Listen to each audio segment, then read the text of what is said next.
అందరికీ నమస్తే. ప్రభుత్వం అధికారులను ముఖ్యంగా ఉన్నతాధికారులు ఐఏఎస్లు, ఐపీఎస్ లాంటి వాళ్ళను ఎప్పుడైనా ట్రాన్స్ఫర్ చేయొచ్చు, ఎట్లైనా ట్రాన్స్ఫర్ చేయొచ్చు. దేనికోసం అంటే పరిపాలన సౌలభ్యం కోసం. కానీ నిన్న జరిగిన ఈ ట్రాన్స్ఫర్లు చాలా విచిత్రంగా, చాలా చర్చకు దారితీసినాయి. నిన్న 43 మంది ఆఫీసర్లు, ఒక నాన్ క్యాడర్ ఆఫీసర్ని ట్రాన్స్ఫర్ చేసినారు. నాన్ క్యాడర్ ఆఫీస్ విషయంలో సిగ్నల్ టీవీ పాత్ర ఉంది. ఎవరంటే మల్లయ్య భట్ గారు. మల్లయ్య భట్ గారు ఇక్కడ సమగ్ర శిక్ష అభియాన్లో ఆయన డైరెక్టర్గా, స్టేట్ ప్రాజెక్ట్ డైరెక్టర్, ఎస్పీడీగా నియామకం జరిగింది. ఆయన బీసీ వెల్ఫేర్, ఆయన మదర్ డిపార్ట్మెంట్. అక్కడ నుంచి ఇక్కడికి వచ్చి ఇక్కడ ఎస్పీడీగా, అసలు తెలంగాణ స్టేట్కి లేని పోస్టు ఎస్పీడీ. మన దగ్గర ఏఎస్పీడీ అసిస్టెంట్ ఉంటుంది మాత్రం. రాష్ట్ర విభజన తర్వాత మనకి ఎస్పీడీ లేదు. ఎస్పీడీ ఆంధ్రాకు పోయింది. తర్వాత కేంద్ర ప్రభుత్వం ఆ పోస్ట్ మనకు శాంక్షన్ ఇవ్వలేదు. ఆ పోస్టులోకి మల్లయ్య భట్ గారు వచ్చినాయని మనం వార్త చేసినాం. దాని మీద దుమారం రేగింది. ఎనీవే ఆయన మళ్ళీ బ్యాక్ బీసీ వెల్ఫేర్ డిపార్ట్మెంట్కు మల్లయ్య భట్ గారిని పంపించేసింది. నేను మీకు చూపిస్తాను. అయితే దీనిలో ట్రాన్స్ఫర్ చేసిన వాళ్ళలో, ఈ ట్రాన్స్ఫర్లలో వీళ్ళ గవర్నమెంట్ వచ్చి 6 months అయింది.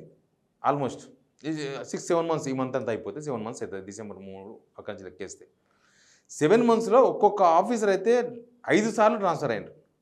కొందరు 2 సార్లు ట్రాన్స్ఫర్ అయ్యారు.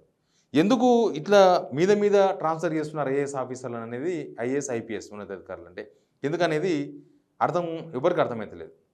ఎవరైనా సరే ఒక దగ్గర పనిచేస్తే వాళ్ళకి కొంత పట్టు వస్తుంది.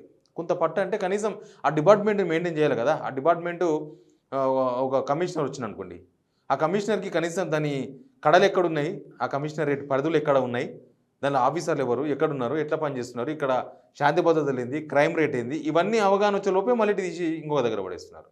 ఎందుకో అర్థమవుతలేదు. వాళ్ళకి పట్టు వస్తేనే కదా జనాలకు మంచి సేవ చేసేది. ఏమవుతుందంటే ఏవి రంగనాథ్, మీకు అందరికీ తెలుసు, ఐపీఎస్ ఆఫీసర్ అయినా 7 నెలల్లో 5 సార్లు బదిలీ అయ్యారట. నవంబర్లో వరంగల్ పోలీస్ కమిషనర్గా ఉన్న ఆయనను పోలింగ్ సమయానికి వీఆర్లో పెట్టిండ్రు. అప్పుడు ఎలక్షన్ కమిషన్ జరిగింది. డిసెంబర్లో హైదరాబాద్ సిటీ క్రైమ్ జాయింట్ కమిషనర్గా బదిలీ. మార్చిలో మరోసారి మల్టీజోన్ 1 ఐజీగా బదిలీ. తాజాగా ఆయన హైదరాబాద్లో కొత్తగా పెట్టబోయే ఎన్ఫోర్స్మెంట్ విభాగాన్ని కమిషనర్గా నియమించారు. 5 సార్లు అయింది. ఇక ఆరోగ్య శాఖ ముఖ్య కార్యదర్శిగా డిసెంబర్ వరకు సీనియర్ ఐఏఎస్ అధికారి రిజ్వీని రేవంత్ సర్కార్ వచ్చాక విద్యుత్ శాఖకు ముఖ్య కార్యదర్శిగా నియమించారు. ఇప్పుడు మళ్ళీ ఆయన విద్యుత్ శాఖ నుంచి తప్పించి వాణిజ్య పనుల శాఖకు, అంటే 2 ట్రాన్స్ఫర్లు అయిపోయి 3వ డిపార్ట్మెంట్కి వెళ్ళినారు. తర్వాత డిసెంబర్లో రాష్ట్ర ప్రజా సంబంధాల శాఖ కమిషనర్గా ప్రత్యేక కార్యదర్శిగా ఉన్న కోరం అశోక్ రెడ్డిని రాష్ట్ర హార్టికల్చర్ డైరెక్టర్గా మార్చిలో నియమించారు. ఇప్పుడు హైదరాబాద్ మెట్రో వాటర్ బోర్డు సీఎండీగా బదిలీ చేసిండ్రు. 6 నెలల్లో 3వసారి పోస్టు. కరీంనగర్ కలెక్టర్గా మళ్ళీ పమేలా సత్పతిని పంపించారు. డిసెంబర్లో రాష్ట్ర పురపాలక సంఘ డైరెక్టర్గా ఉన్న ఆమెను రేవంత్ సర్కార్ కరీంనగర్ కలెక్టర్గా నియమించింది. తర్వాత వారం క్రితం బదిలీ చేసింది. జస్ట్ 1 week బదిలీ చేసి మళ్ళీ ఏమైందో ఇప్పుడు ఆమెను మళ్ళీ తిరిగి కరీంనగర్ కలెక్టర్ పంపించారు. టీఎస్ఐడిసి ఎండీగా ఉన్న ఈవి నరసింహారెడ్డిని ట్రైబల్ వెల్ఫేర్ డైరెక్టర్గా రేవంత్ సర్కార్ బదిలీ చేసింది. ఇప్పుడు పాఠశాల విద్యాశాఖ, ఇది ఒకటే, నో ప్రాబ్లం. అట్లా పాలనా సౌలభ్యం కోసం చేయొచ్చు. కానీ మరి ఇన్నిగానం రాజకొండ కమిషనర్గా డిసెంబర్ 23 2023 అంటే వీళ్ళ గవర్నమెంట్ రాగానే సుధీర్ బాబు నియమించిన సర్కారు 2 నెలలు తిరగకుండానే పోస్టులో తరుణ్ జోషి నియమించింది. ఇట్లా మీద ఎందుకు ట్రాన్స్ఫర్ చేస్తున్నారు అనేది ఒక ఇష్యూ. ఐఏఎస్ ఆఫీసర్లైనా, ఐపీఎస్ ఆఫీసర్లైనా కొద్దిగా వాళ్ళకి పాలన మీద పట్టు రావాలంటే కొద్దిగా స్టేబుల్గా ఉండాలి. మినిమం ఒక 2 years అయినా ఉంటే అనేది ఒక ప్రామాణికం ఉంటుంది కదా. ఒక విజువల్ చూడాలంటే కనీసం ఒక 3 seconds ఉండాలి. 1 second నేను చూడలేము. అట్లా వాళ్ళు కూడా, పోలీస్ ఆఫీసర్స్ కూడా కనీసం, ఆ ఆఫీసర్స్ ఐఏఎస్లు కూడా వాళ్ళ పాలన మీద కొంత జిల్లా ఏంది, ఆ కథ ఏంది, ఆ కార్ఖాన ఏంది తెలుసుకున్న లోపల తీసి ట్రాన్స్ఫర్ చేస్తున్నారు. ఎందుకు ట్రాన్స్ఫర్ చేస్తున్నారు అనేది మాత్రం సీక్రెట్. ఏమనంటే పరిపాలన సౌలభ్యం కోసం అని చెప్పడం తప్ప టెక్నికల్ మనం ఏం చెప్పలేం. ప్లస్ దీనిలో ఇంకొక ఇష్యూ జరిగింది. ఆ ఇష్యూ కూడా నేను చూపిస్తాను. అదే నేను చెప్పిన ఇంతకుముందు, welfare infrastructure development corporation and state project director సమగ్ర శిక్ష అభియాన్ వైస్ శ్రీ మల్లయ్య భట్టు ట్రాన్స్ఫర్డ్. ఎక్కడ పోయిందంటే హిజ్ పేరెంట్ డిపార్ట్మెంట్. అంటే మళ్ళీ ఆయన బ్యాక్ వచ్చేసిండ్రు.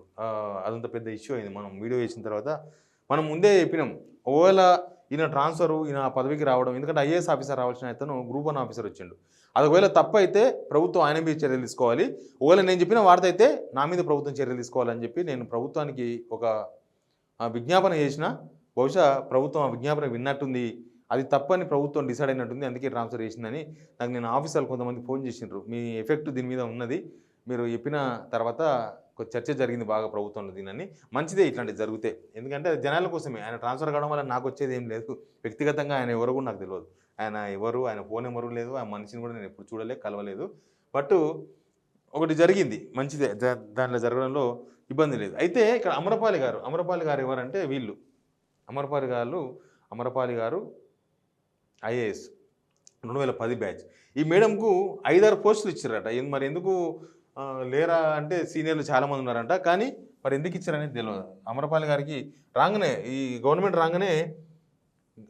రాగానే ఇంపార్టెన్స్ పెరిగిపోయింది, చాలా ఇంపార్టెన్స్ పెరిగింది. అంతకుముందు కేంద్రంలో కిషన్ రెడ్డి గారి డిపార్ట్మెంట్లో పనిచేసింది అనుకుంటా, subject to correction, Kishan Reddy గారి డిపార్ట్మెంట్లోనే పనిచేసిండ్రు ఢిల్లీలో. తర్వాత హైదరాబాద్కి వచ్చేసిండ్రు. వచ్చిన తర్వాత ఇప్పుడు జిహెచ్ఎంసీ కమిషనర్గా కాట అమరపాలి రెడ్డి, జాయింట్ మెట్రోపాలిటన్ కమిషనర్గా కాట అమరపాలి రెడ్డి, హెచ్ఎండిఏ మేనేజింగ్ డైరెక్టర్గా Kata Amrapali Reddy, Musi river front managing డైరెక్టర్గా Kata Amrapali Reddy, HGL incharge project director Kata Amrapal Reddy, Hyderabad outer ring road commissioner Kata Amrapal Reddy. అంతే, ఐఏఎస్ లెవెల్ లేరు. ఒక్క ఐఏఎస్ దగ్గర ఇన్ని శాఖలు, 5 డిపార్ట్మెంట్లు ఉన్నాయి. మంత్రులు లేకనే ఆల్రెడీ రేవంత్ రెడ్డి గారి దగ్గరనే ఉన్న శాఖలని విద్యాశాఖ, హోంశాఖ, అన్ని శాఖలు అక్కడ ఉండే పరిశాన్ ఉన్నది. చూసినాం కదా రాష్ట్రంలో ఎట్లెట్లుంది కథ. ఇప్పుడు ఒక ఐఏఎస్ గారి దగ్గర అన్ని పోస్టులు, మరి అది కూడా పరిపాలన సౌలభ్యం కోసమని అనుకోక తప్పదు మనకు. బట్ జరిగిన విషయం మాత్రమే నేను ఎక్స్పోజ్ చేస్తున్నా. ఎందుకు ఇట్లా ట్రాన్స్ఫర్లు జరుగుతున్నాయన్న విషయం ప్రభుత్వం ఏం చెప్పదు, కానీ ఎందుకో తెలియదు. మీద ట్రాన్స్ఫర్ చేస్తే ఏముంటుంది. ఒక టీచర్ స్కూల్కు ట్రాన్స్ఫర్ చేసిన అనుకోండి, 7th క్లాస్ మ్యాథ్స్ చెప్పాలి ఆయన 7th క్లాస్లకు పోయి పిల్లలు ఎవరు తెలుసుకొని, ఆ పిల్లల మానసిక పరిస్థితి ఏందో తెలుసుకొని, ఆ పిల్లల చదివే ఎవరు దీనిలో క్లెవరు, ఎవరిని మనం కేర్ చేయాలి, లేకపోతే ఎవరిని మనం కొద్దిగా చదివిపిస్తే వాళ్ళు పికప్ అవుతారు, లేదా ఎవరు కొద్దిగా డల్ ఉన్నారు తెలుసుకున్న లోపే ట్రాన్స్ఫర్. ఇంకేముంటుంది, ఆ పిల్లలు అట్లే ఉంటారు, ఈయన ఇట్లే ఉంటాడు. అట్లాంటి సిచ్యువేషనే ప్రస్తుతం ఈ ఐఏఎస్ల ట్రాన్స్ఫర్లు అవన్నీ కూడా జరుగుతున్నాయి. బట్ ప్రభుత్వానికి ఈ ట్రాన్స్ఫర్ల విషయంలో పూర్తి స్వేచ్ఛ ఉంటుంది. పరిపాలన కోసం విధానపరమైన నిర్ణయం కాబట్టి దాన్ని ఎవరు ఛాలెంజ్ కూడా చేయలేరు. బట్ ప్రజల కోణంలో ఆలోచించినప్పుడు మాత్రం ఇట్లాంటి చర్చలు జరగక తప్పదు. Please subscribe signal TV.